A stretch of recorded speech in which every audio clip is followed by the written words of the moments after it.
Okay, these are the cam seals at the end of the each camshaft, and getting the seal out of the aluminum ring is not an easy thing. All I have is a Pyrex dish of boiling water, which I'm going to chuck that into and let it soak for a little while. Obviously you can't put the damn thing in a vise or you'll crush the aluminum. The best I could come up with was a bent piece of steel here that it's got a lip that I bent into it that I can hold it in the vise, and another lip on top that kind of holds the edge of the aluminum ring so I can try and get the damn bearing out of it. That just goes in the vise. I have my incredibly cheapo seal puller from Harbor Freight. I think it cost me like $6 or $9 or something. Absurdly cheap like that.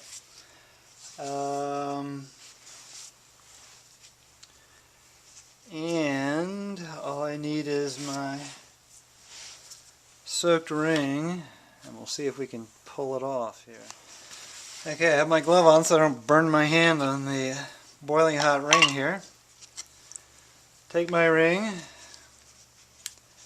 try and sneak the edge just under the lip of the little steel support I have. Got my seal puller, and we'll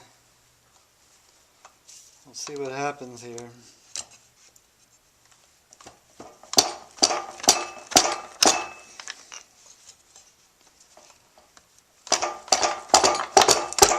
Here it comes. Seal out. Ring undamaged. Okay. Okay, just got my parts in.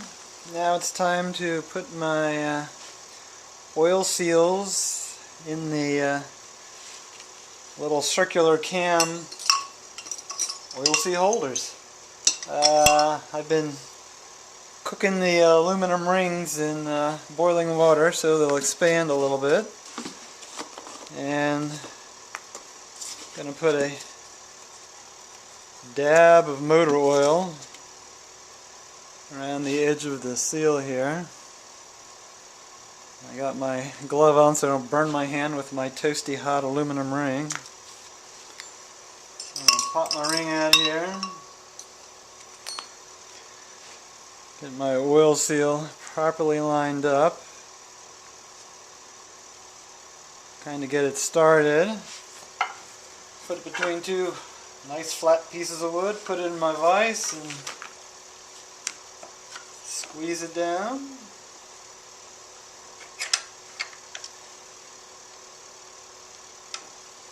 And I think we are seated.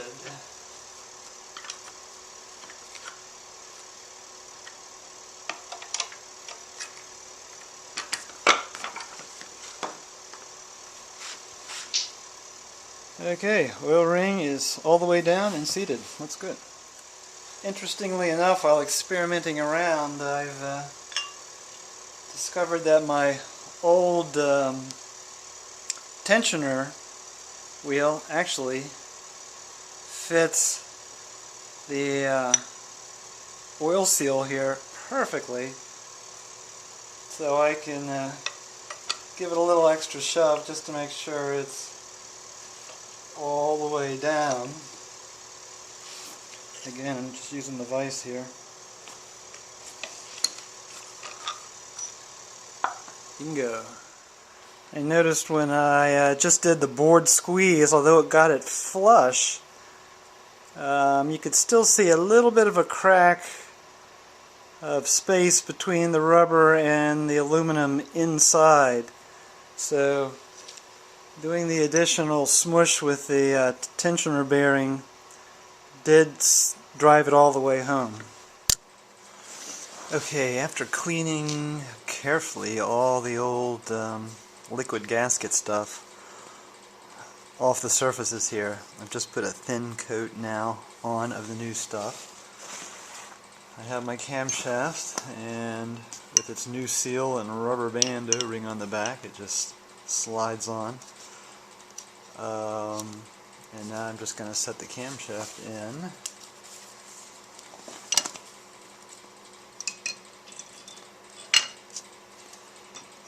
And I'm going to turn the camshaft until I see the timing mark come up here, so that when I tighten it all down, it's not going to bend any valves. Well, that looks about right there. Now I'm just going to put all the bearing cap nuts back on and tighten it down. Okay, I've got all of my caps tightened, except for the one that has the cardboard in it to lock down the camshaft.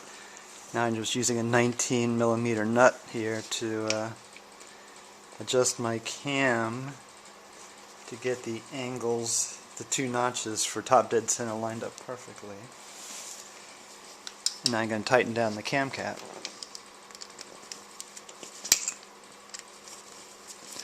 And I did use some assembly pre-lube on all the cam cap bearings. And once again, since I'm dealing with all those nuts and washers, I've stuffed all the holes in the head with a little bit of paper towel, just so nothing falls into there.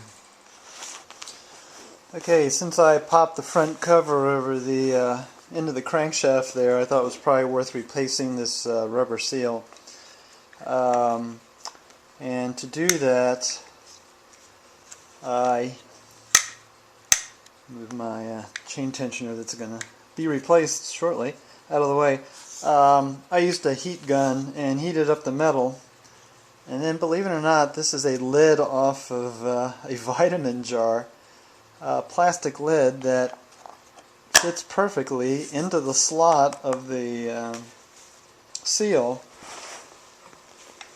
And then I just use the socket that I used to loosen up the crank bolt, put that over the plastic top, and after heating the edge, hit with a hammer, and the bearing came out no problem, or the seal came out no problem.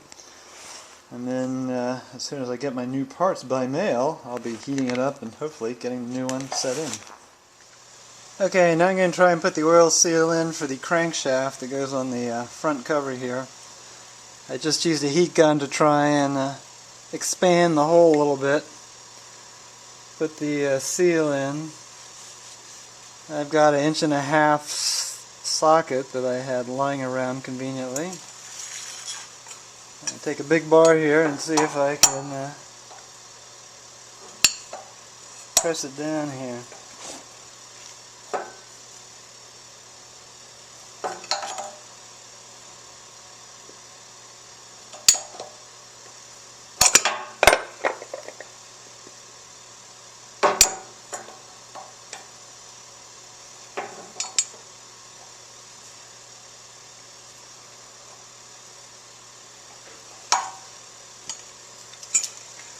Okay, I think it's in as far as it will go.